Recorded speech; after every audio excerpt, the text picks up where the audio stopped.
GVL Narasimha Rao साहब, आप पर सीधा सीधा आरोप है।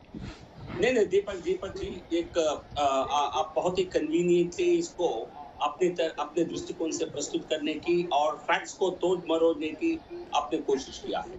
सच्चाई ये है, वहां उसको राम जन्मभूमि की, भगवान श्री राम के जन्मभूमि मानकर ये फैसला दिया गया। और आर्कियोलॉजिकल सर्वे ऑफ इंडिया ने जो एक्सकवेशंस किया था, उसमें पाया गया, वहां सरासर गलत बात कह रहे हैं गया कि एक भव्य एक मंदिर था वहां, उसी जगह पर वहां जो एक्सकवेशंस हुए थे उसमें जो पाए गए उस सब का वर्णन है। सुप्रीम ये एएसआई का जो इन्वेस्टिगेशन नरसिम्हा राव के समय पर जब प्रधानमंत्री थे उसी समय हुआ, पर लेकिन तो इसलिए आप इसको गलत अंदाज से प्रस्तुत मत करिए। यह भगवान राम का जन्मभूमि था, वहां एक मंदिर था और बाबर ने मंदिर को तोड़कर और वहां एक तरह से मीर बाकी ने एक मस्जिद खड़ा किया। ये तथ्य को आप तोड़ मरोड़ कर प्रस्तुत मत करिए। ये फैक्ट्स के आधार पर, इतिहास के आधार पर और आर्कियोलॉजिकल एविडेंस के आधार पर दिया गया फैसला है। By showing you supreme court judgement evidence से। और एहतेशाम भाई, इस बात को आपको भी मानना पड़ेगा कि सुप्रीम कोर्ट ने ऐसे कई पॉइंट कहे हैं, आर्कियोलॉजिकल सर्वे ऑफ इंडिया का हवाला दिया है, हिंदू स्ट्रक्चर्स का हवाला दिया है, नॉन इस्लामिक स्ट्रक्चर्स का हवाला दिया है। तो बड़े कन्वीनियंटली आप एक लाइन तो पिक कर रहे हैं, लेकिन बाकी पूरे जजमेंट को खा जाते हैं। ऐसा क्यों? इतना गलत इंटरप्रिटेशन सुप्रीम कोर्ट का क्यों? और अगर आप बाबर को आक्रांता मानते हैं तो बाबर ने अगर मंदिर तोड़कर मस्जिद बनाई है, और यदि हिंदू भाइयों के श्रद्धा और आस्था की बात है, तो हमारी तो गंगा जमुनी तहजीब है, आपको तुरंत मस्जिद सौंप देनी चाहिए थी।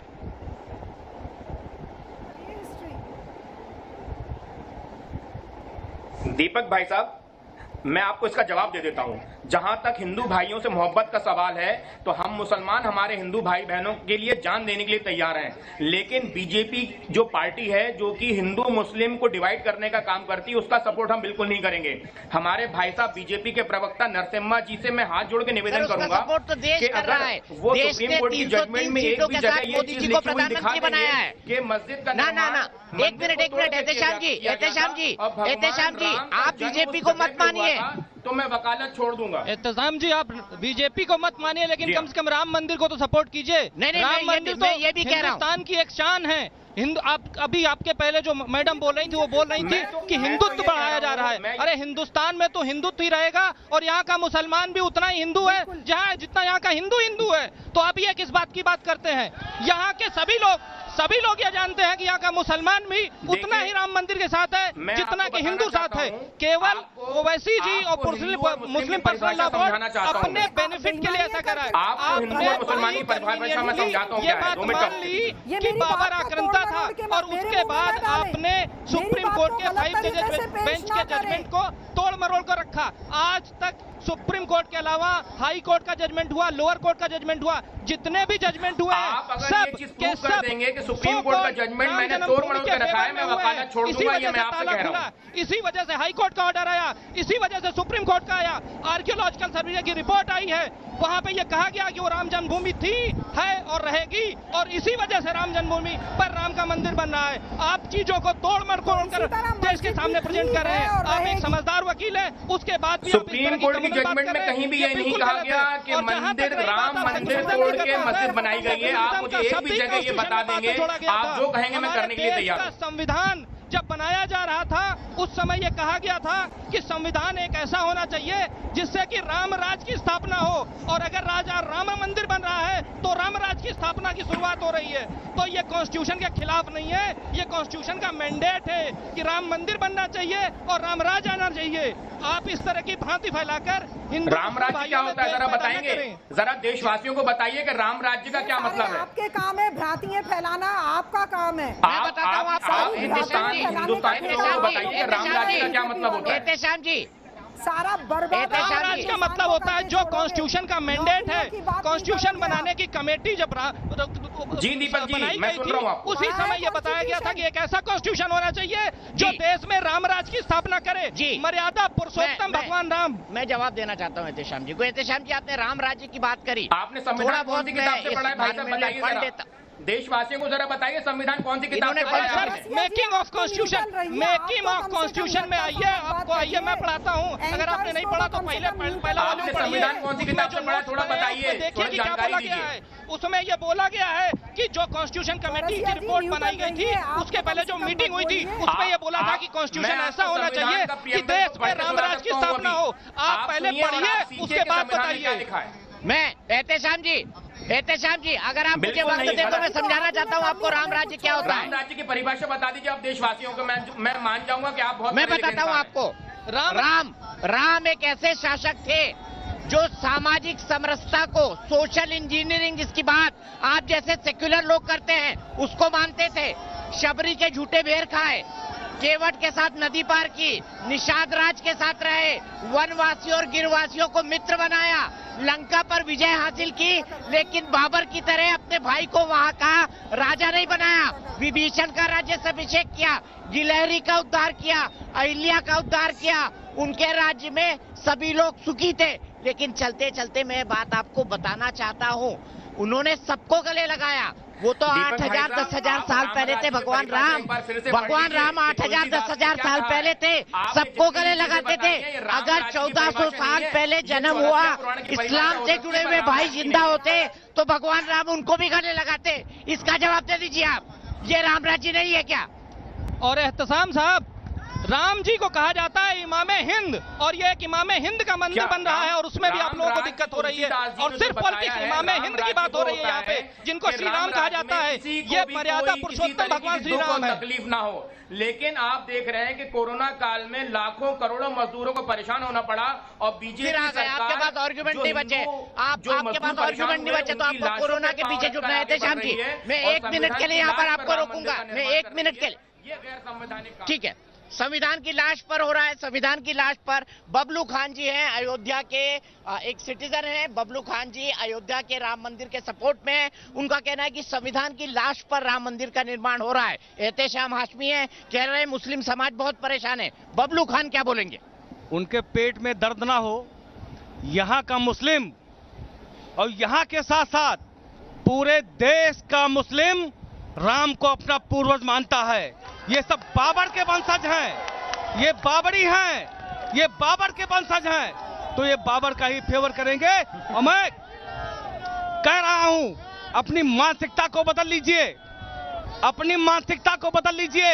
अब अयोध्या के धरती से विकास की गंगा बहने जा रही है, क्योंकि हमारे राम, हमारे पूर्वज अब महल में जा रहे हैं। आपकी दुकान बंद हो चुकी है, अब कभी खुलेगी नहीं। और मैं कहना चाहता हूं ओवैसी को मैं कहना चाहता हूं, जिस तरीके से ओवैसी ने कहा है कि वहां बाबरी मस्जिद थी, बाबरी मस्जिद है और इंशाअल्लाह रहेगी, तो मैं बोल रहा हूं, सुन ओवैसी, वहां पे राम मंदिर था, राम मंदिर है, और कयामत तक इंशाअल्लाह राम मंदिर रहेगी। तेरी क्या औकात है?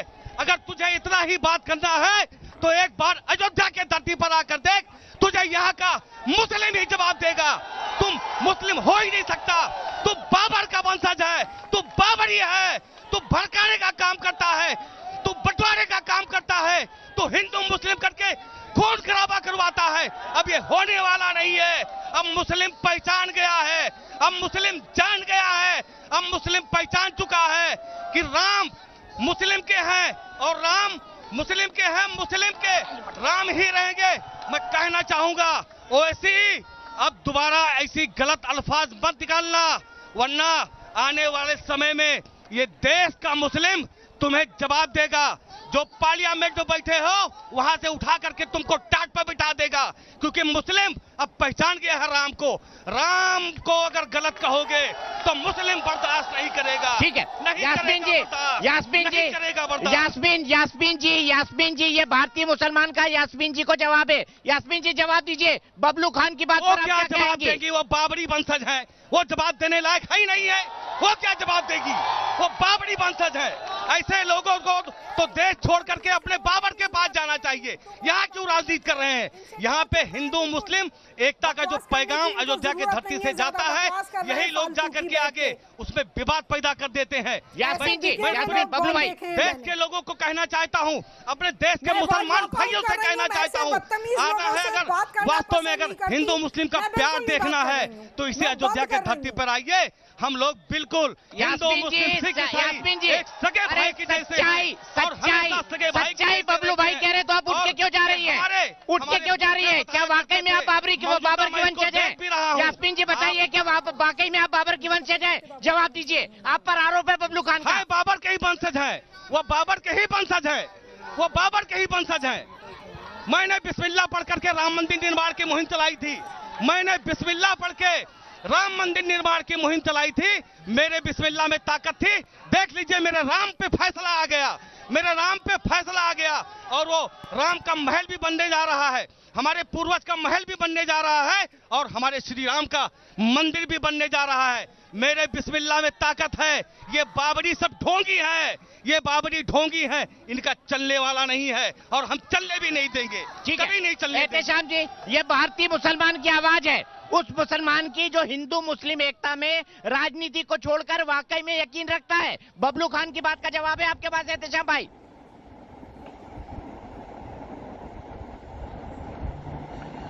देखिए, मैं बबलू खान जैसे लोगों को जवाब नहीं देना चाहता हूं और आपसे मेरी ये रिक्वेस्ट है कि थोड़े पढ़े लिखे लोगों को चैनल में बुलाएं जिससे एक अच्छी तरह से बहस। लेकिन फिर भी अगर आपने ये बात पूछी, मैं आपको कहना चाहता हूँ कि जिस तरीके से ये बात कर रहे हैं, जिस तरीके से ये बात कर रहे हैं एक महिला से, ये राम राज्य नहीं हो सकता।